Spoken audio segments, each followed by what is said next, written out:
Greetings. I'd like you to meet Bernie Montgomery, a good friend of mine. I actually got this paperwork directly from him.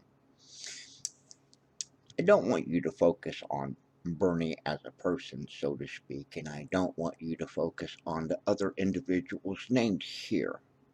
It's not a matter of who these people are, nor the color of their skin.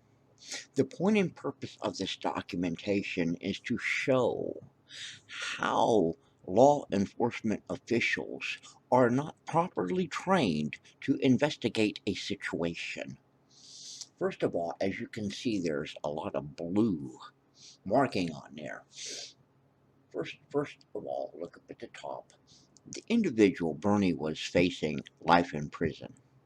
So you had an investigator that showed up. Bernie was, what does it say? Height 270 pounds.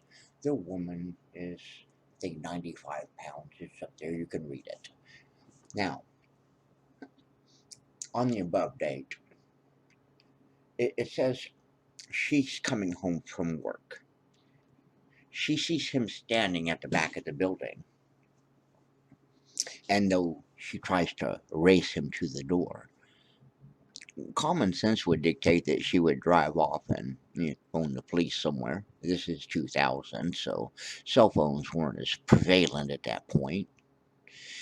So her getting out and going to the building and racing him to the door when he's standing at the building is quite a bit skeptical and should have piqued the interest of the investigating officer.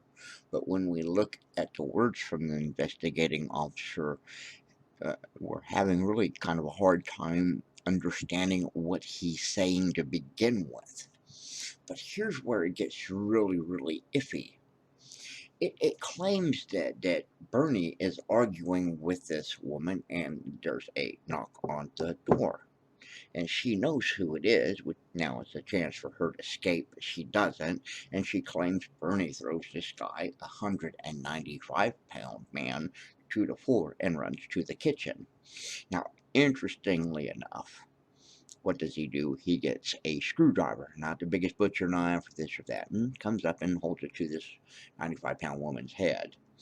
This is where we have to stretch credibility because he then says he takes paper, stuck it in her mouth, and duct taped it shut.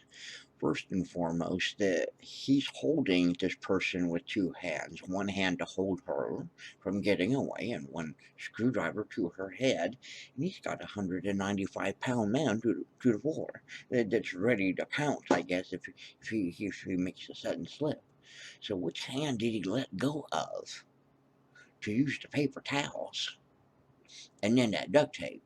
Me personally, I've never been able to use a roll of duct tape with no hands. How about yourself?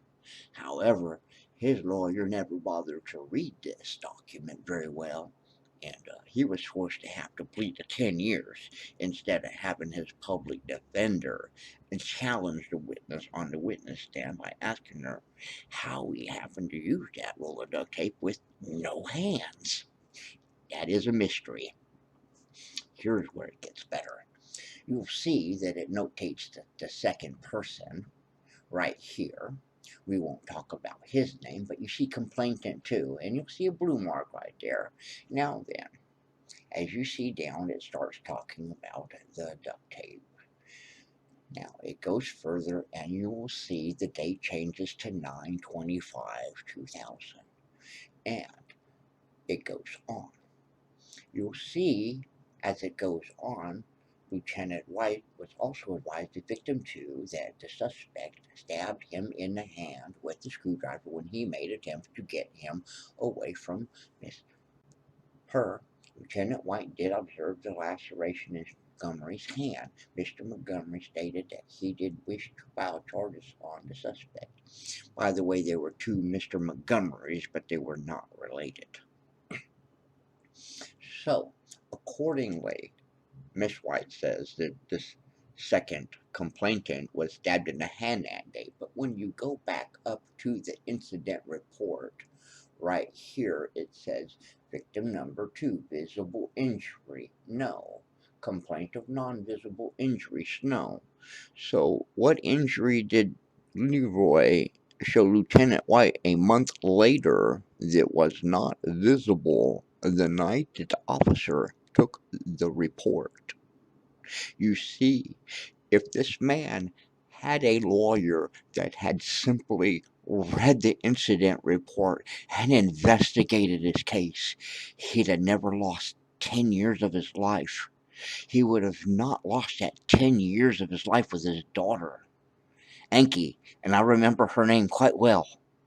Oh, by the way, Bernie challenged me to read a book called Black Like Me. Have you ever read it? It's quite an interesting book. Maybe y'all should. Uh-huh. Now we'll move on to the next guy. Oh, the next victim of our wonderful judicial system. Welcome to the voiceless. The voiceless is anyone that gets saddled with a wonderful public pretender. This is what needs to be changed. This is how we get justice. This is how we hold the prosecution and the courts accountable, by having defenders that actually give adversarial proceedings and hold them to the letter of the law as they hold you and I to the letter of the law. Continue with me as we journey on and I show you how it's done. Thank you. And bless me. Here you have a document from the American Bar Association. That's what it says, ABA. In February 1999, the American Bar Association House delegates approved these black letter standards that have been published in the commentary in the American Bar Association Standards for Criminal Justice, Special Function of the Trial Judge, third edition. All right, so then let's go down here. 6.1. The general responsibilities of the trial judge. Ooh, too far. Ooh. Just scrolling to, here we go. A, the trial judge has a responsibility for safeguarding both the rights of the accused and the interest of the public in the administration of criminal justice. The adversary nature of the proceeding does not relieve the trial judge of the obligation of raising on his or her initiative at all appropriate times and in appropriate manner matters which may significantly promote or a just determination of the trial. So now, we've talked about Bernie, who you've seen over here, and the lack of investigation, and we've talked about how the system's supposed to work, and here you've seen what the American Bar Association says about the trial judge, but really the trial judges, as you see, in reality, they're upholding the rights of the state over the people. This is why we need Mr. Harris to take on the public defender system and create a faith-based organization out of it. And so let's show Douglas McAlpin, who has a diversity of citizenship for conspiracy to obstruct justice and rights and privileges. See, it's quite a case. See, what's happening is back in 92, Douglas was arrested as a material witness, and that's a fishy situation in itself. The reason being is because the date it was signed was June 25th, 1991. However, the information that's documented on that document that was signed June 25th, 1991, was added the next day on June 26th. And if you go, oh, looky there. Shoot, these are the exhibits. Check that out. Oh my goodness, we back it up all with proof, don't we? So that's not the one. That's it right there. Mm-hmm. See, it's signed right there, June 25th. But right here it says on Wednesday, June 26, 1991, I became certain. Now, this was to arrest him as a material witness. What this document does, what this affidavit of complaint does, is it shows that whoever signed this document signed it the day before any of this information was ever put on, because he says on June 26, 1991, I became concerned. Well, how did you become How did you get it signed the day before you got concerned? You see the fishiness here. And he's using what's called hearsay statements. So see, his original arrest as a material witness was fishy. Now, let's just go with the evidence. See, they had gone in and turned his dad in for a killing, but there was nothing implicating him and the woman that turned his dad in. They were free to go. Then this was done on the 23rd. Then on the 25th, they signed this affidavit. A day later, the information was put on it, and then Douglas was arrested as a material witness.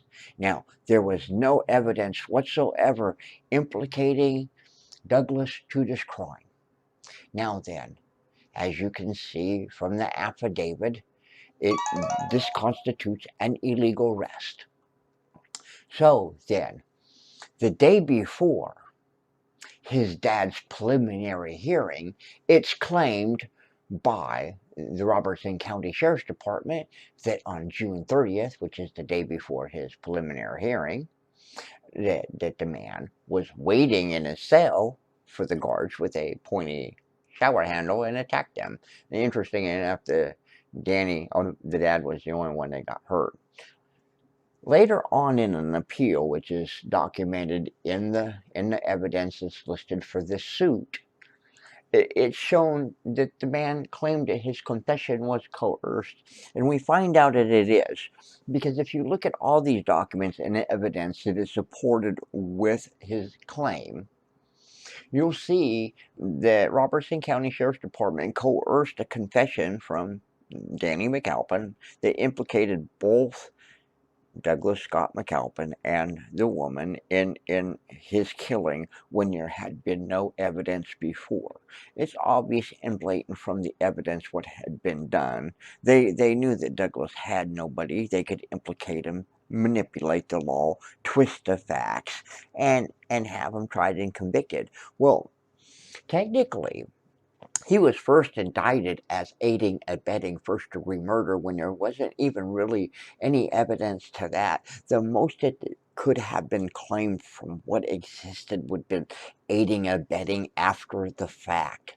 However, when this man had gone and finished going to trial, he had been convicted of voluntary manslaughter, and in order to be guilty of voluntary manslaughter, you actually have to participate in the killing. And only through a manipulation of facts did they convince a jury to convict a man for voluntary manslaughter when they had absolutely no evidence to substantiate the charge. Mr. Harris, Douglas McAlpin needs your help. Mr. Harris, I need your help. Mr. Harris, everybody that's going to have a public defender needs your help.